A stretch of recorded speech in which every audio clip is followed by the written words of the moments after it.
যে অন্নপূর্ণা নাম নথিভুক্তকরণ শুরু করেছি, তার প্রথম পর্যায়ে আমরা 3,000 টাকা করে টাকা ট্রান্সফার করব আগামী বুধবার দিন।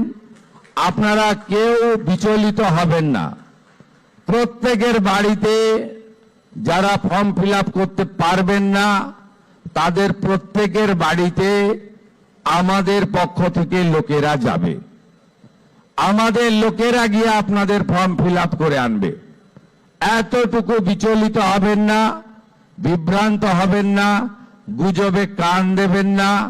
কারণ আমরা চাই প্রকৃত প্রাপকদের হাতে এই অর্থ পৌঁছাক।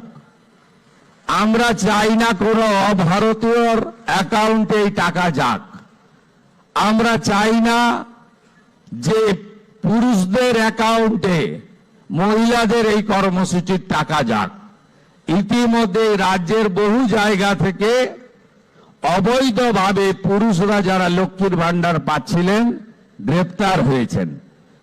আপনাদের সরকারের অর্থ, এই সরকার স্বচ্ছতার সঙ্গে কাজ করবে, এই সরকার ফাইন্যান্সিয়াল ডিসিপ্লিন মেনে কাজ করবে।